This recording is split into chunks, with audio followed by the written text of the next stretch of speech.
Hello friends. आज हम आप सबके सामने रेमिटेंट फीवर के बारे में जानकारी लेकर आए हैं कि रेमिटेंट फीवर क्या है और इसका रोग कितना भयानक है या नहीं है।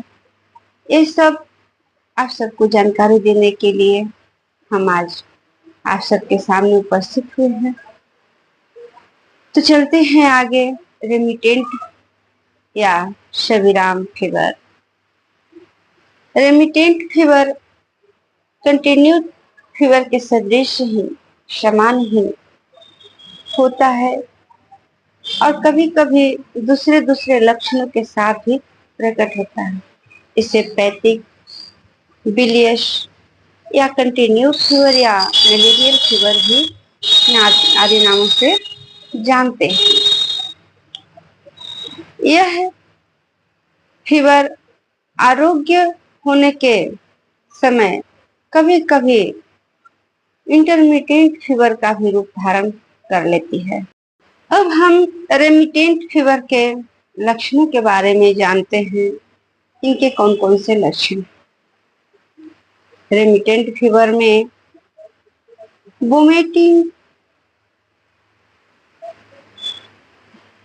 एपेटाइट का ना होना, समूचे देह में दर्द होता है और जलन रहता है, बहुत सिर में दर्द होता है, सिर में चक्कर होता है, आंख मुंह लाल हो जाते हैं, बेचैनी, नींद नहीं आती है, हल्का हल्का रोगी प्रलाप करता है, खाए हुए पदार्थ का वोमिटिंग हो जाना, जलीय पदार्थ और पित्त का कह हो जाता है, जीभ सूखा हुआ होता है और मल चढ़ा हुआ होता है,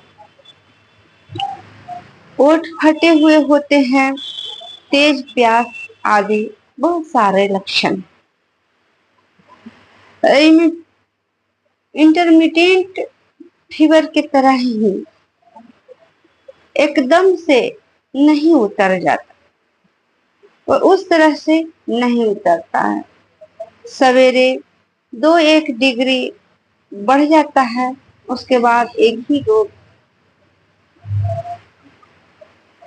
डिग्री घटता है और फिर उसके बाद ज्वर बढ़ जाता है। ज्वर घटने की अवस्था में नीचे 1 से 2 डिग्री तक उतरता है और ऊपर 105 से 106 डिग्री तक चढ़ता है।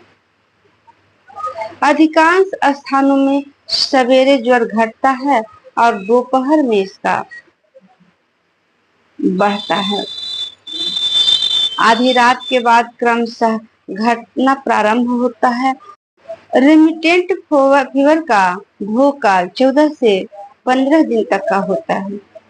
अब आइए जानते हैं कि रेमिटेंट फीवर के लक्षणों में ऐसे कौन कौन से रोग हो जाया करते हैं जिनके कारण रोगी की मृत्यु भी हो जा सकती है। तो पहला मेनिंजाइटिस, दूसरा है न्यूमोनिया, हेपेटाइटिस। इन सब रोगों के कारण कभी कभी रोगी की मृत्यु भी हो जाया करती है।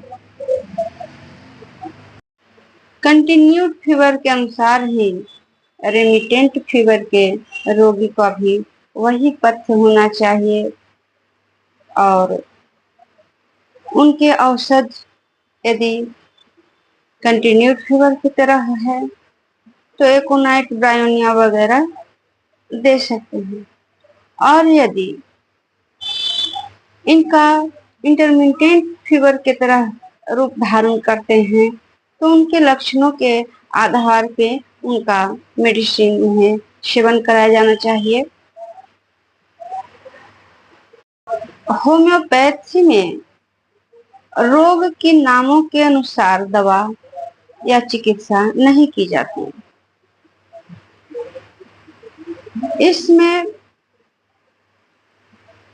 रोग के सिम्टम्स के आधार पे यदि मेडिसिन का भी सिम्टम मिल रहा है तभी इनको प्रयोग में लाए जा सकते हैं।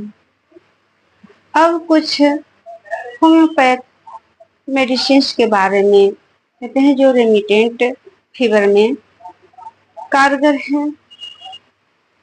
तो जानते हैं कि 35 प्रकार के रेमिटेंट फीवर में कौन कौन से दवाएं प्रयुक्त हो सकती है। तो इसमें ब्रायोनिया इक्वेटोरियम पर्पुलेटम, जेसिमियम इपिका, मक्स आदि दवाएं काम करती हैं। दूसरा है शिशु रेमिटेंट फीवर में। यदि शिशु को रेमिटेंट फीवर हो गया है तो उसमें हम एंटिम टार्ट, एंटिम क्रोड, सीना, जेरसिमियम, पस्टिला, बैप्टिसिया और आर्सेनिक आयोडम का ही प्रयोग कर सकते हैं। सो आप सभी इस वक्त वर्षा के समय बच्चों में ज्यादातर फीवर होने की संभावनाएं होती हैं, या किसी को भी इस तरह के फीवर हो तो आप सभी होम्योपैथी डॉक्टर से मिलकर उनकी सलाह पे, होम्योपैथ के डॉक्टरों के सलाह पे ही अपने बच्चों का ट्रीटमेंट कराएं और स्वस्थ रखें। आप भी स्वस्थ रहें और मस्त रहें।